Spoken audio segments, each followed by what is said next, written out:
Hello everyone, नमस्कार। Welcome to Yogesh के जे।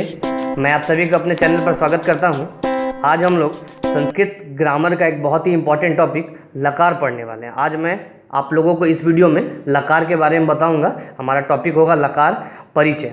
पिछले कुछ वीडियोस में संस्कृत के बारे में बताया जा चुका है, संस्कृत से रिलेटेड कुछ वीडियोस डाले जा चुके हैं।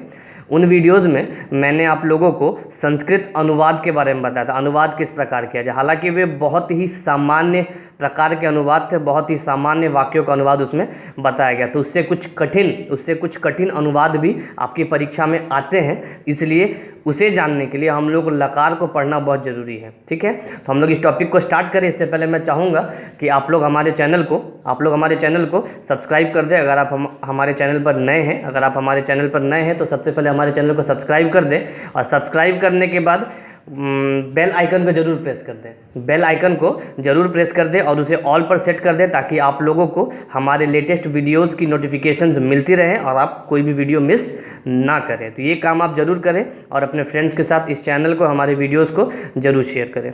चलिए हम लोग स्टार्ट करते हैं हमारा टॉपिक क्या है, लकार। लकार का परिभाषा किस प्रकार दिया जाए, इसे संस्कृत में किस प्रकार से हम लोग परिभाषित किया गया है वो देख लेते हैं। देखिए, इसके बारे में कहा जाता है कि लह इति लकार। क्या कहा जाता है? लह इति लकार। इसका क्या मतलब है? देखिए कि ल से आरंभ होने वाले काल अथवा वृत्ति सूचक भेदों को क्या कहते हैं? लकार कहते हैं। तो ये सामान्य से परिभाषा, इस पर हमें खास ध्यान नहीं देना। अब देखिए संस्कृत में लकार कितने होते हैं, आप लोगों को ये बताया जाता है, आप लोगों को ये पढ़ाया जाता है कि संस्कृत में 5 या 6 लकार होते हैं, लेकिन नहीं, संस्कृत में कुल 10 लकार हैं। संस्कृत में कुल 10 लकार है। हालांकि उन सभी 10 लकारों का यूज नहीं है, लेकिन लकार 10 हैं। इस चीज़ को आप नहीं भूल सकते हैं। ठीक है, देखिए कौन कौन से लकार हैं। लकार काल और वृत्ति यानी कि टेंस और मूड के आधार पर अलग अलग होते हैं। टेंस और मूड के आधार पर अलग अलग होते हैं। लकार को अंग्रेजी में टेंस के बराबर ही माना जाता है, लेकिन ये उससे बहुत हद तक भिन्न है, तो आप लोग उसे बराबर लेकर ना चलें। देखिए कौन कौन से लकार होते हैं। लट लकार, जिसका अर्थ होता है वर्तमान काल। लंग लकार, अन्यदतन भूत। लुंग लकार, सामान्य भूत। लिट लकार, परोक्ष भूत। लिट लकार, सामान्य भविष्यत। लुट लकार, अनद्यतन भविष्यत। ठीक है, अब देखिए मूड कौन कौन से हैं। इसके अलावा मूड जो है कौन कौन से हैं। एक लोट है, जिसका मतलब होता है आज्ञा है, मूड है। ठीक है, मतलब वृत्ति है। उसके अलावा है विधिलिंग, विधि, निमंत्रण, आमंत्रण, इससे संबंधित शब्द, इससे संबंधित वाक्य इसमें आते हैं। इसके बाद है आशीर्लिंग। ठीक है, ये तो पता ही चल रहा है, आशीर्वाद और कामना इसमें की जाती है। अगला क्या है? लिंग लकार, तो संकेत और क्रिया टिप्पणी। इसमें से आप लोग ये 10 के 10 लकार नहीं पढ़ने। कौन कौन से लकार पढ़ने वो जरा मैं आप लोगों को बता देता हूँ। देखिए पहला हमारा इंपॉर्टेंट टॉपिक होगा लट लकार। एक हमें पढ़ना है लंग लकार। ठीक है, लंग लकार। एक हमें पढ़ना है लोट लकार। कुछ वृत्तियाँ भी हमें जाननी पड़ेगी, क्योंकि इससे संबंधित सवाल भी परीक्षा में आते हैं, अनुवाद भी परीक्षा में आते हैं। अगला है विधिलिंग लकार, ये भी आपको जानना है। ठीक है, और एक है लिट लकार, तो ये 5 लकार जो है इन्हें हमें बिल्कुल डिटेल में अच्छे से जानना है, जो मैं आप लोगों को बताऊंगा। अगर आप हमारे साथ जुड़े रहते हैं अंत तक, तो आपको इन सभी चीज़ों की जानकारी अच्छे से मिल जाएगी। तो ये 5 लकार है बेसिकली, जिसे हमें अच्छे से पढ़ना है। तो आज जो मैं स्टार्ट करने जा रहा हूँ वो है लट लकार। क्या स्टार्ट करने जा रहा हूँ? लट लकार। पहला टॉपिक जो हमारा था क्या था? लट लकार। देखिए लट लकार मतलब वर्तमान काल। लट लकार मतलब वर्तमान काल। इसके 2 पद होते हैं।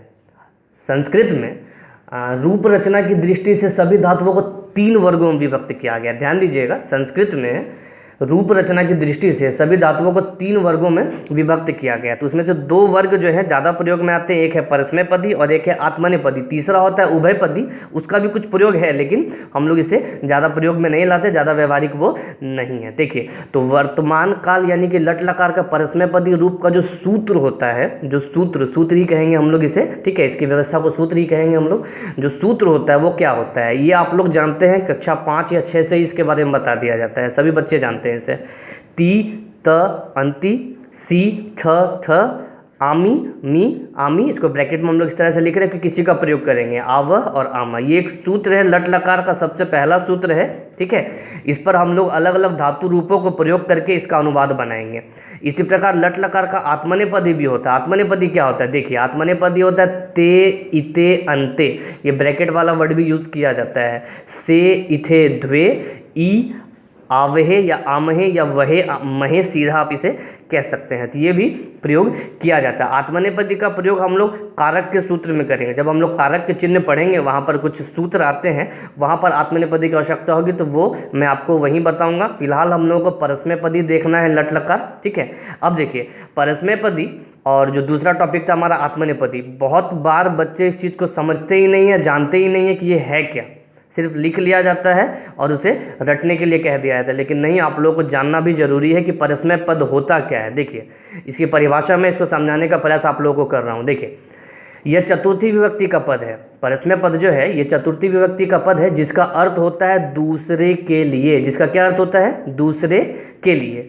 जब क्रिया दूसरे के लिए अथवा दूसरों के हित में कार्य करती है तो उसे बतलाने वाली धातु को परस्मैपदी धातु कहते हैं, ठीक है। दूसरों के लिए या दूसरों के हित में कार्य करती है तो उसे बतलाने वाली धातु को क्या कहते हैं? परस्मैपदी धातु कहते हैं। और उस धातु से बना क्रियापद जो होता है वो क्या कहलाता है? परस्मय पद कहलाता है। परस्मय पद कहते हैं। एक एग्जाम्पल के तौर पर हम लोग कहते हैं पाठयति, मतलब दूसरे के लिए पढ़ाता है। इसका मतलब क्या हो जाएगा?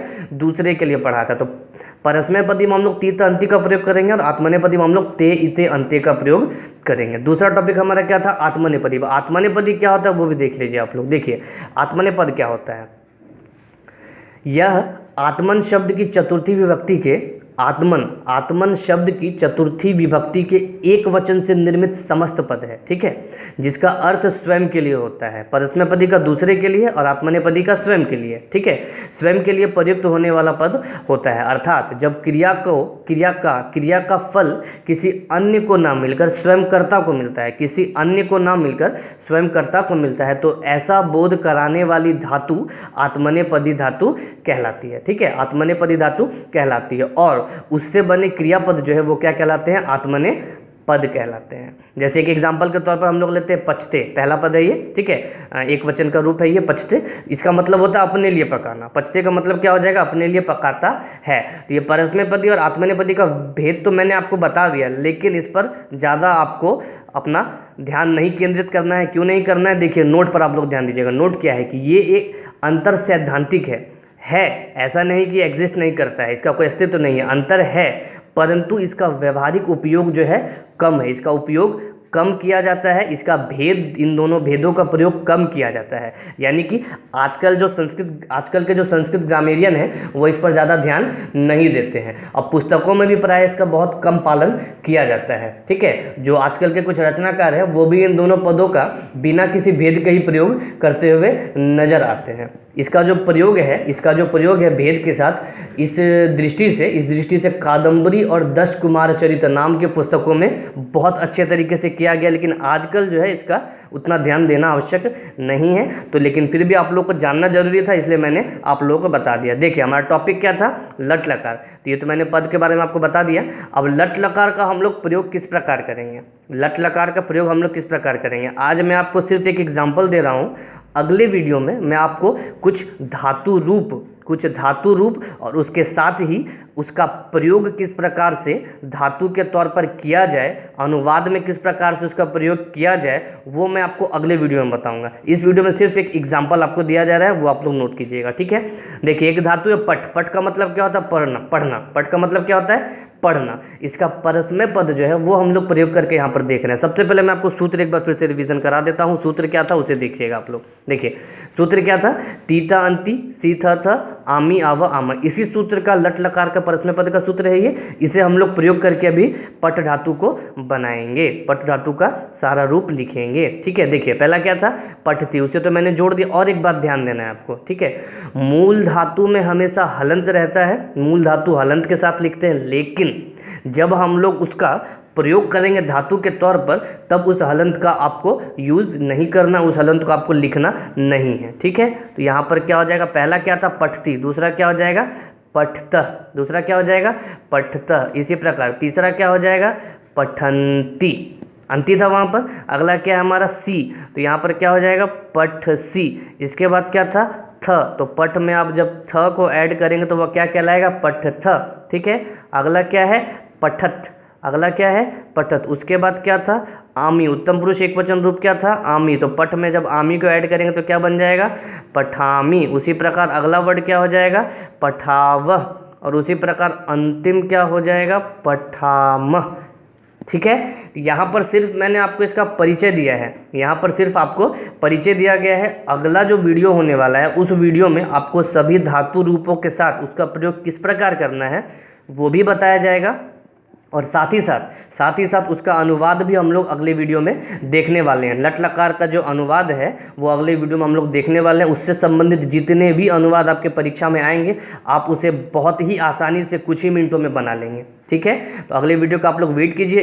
इस वीडियो को मैं इस टॉपिक के साथ समाप्त करता हूं। ये हमारा लकार परिचय का टॉपिक था, लकार परिचय का वीडियो था। अगले वीडियो में इसके आगे जो भी है उसे हम लोग देखेंगे। तो वीडियो समाप्त करूं इससे पहले मैं चाहूँगा कि आप लोग हमारे चैनल को सब्सक्राइब जरूर करें और अपने फ्रेंड्स के साथ इसे शेयर करें, और सब्सक्राइब करने के बाद बेल आइकन को जरूर प्रेस कर दें, नहीं तो आप लोगों को हमारे लेटेस्ट वीडियोस की नोटिफिकेशन नहीं मिलेगी। और बेल आइकन को प्रेस करने के बाद, बेल आइकन को दबाने के बाद आप उसे ऑल पर सेट करें। ठीक है, वहाँ पर अलग अलग ऑप्शंस आते हैं, पर्सनलाइज, ऑटो, या फिर आपका एक लास्ट ऑप्शन क्या होता है, उसे आप लोग जरूर प्रेस करें, तब आप लोगों को हमारे सभी वीडियोज़ की लेटेस्ट वीडियोज़ की नोटिफिकेशन मिलती रहेगी। तो मिलते हैं अगले वीडियो में फिर।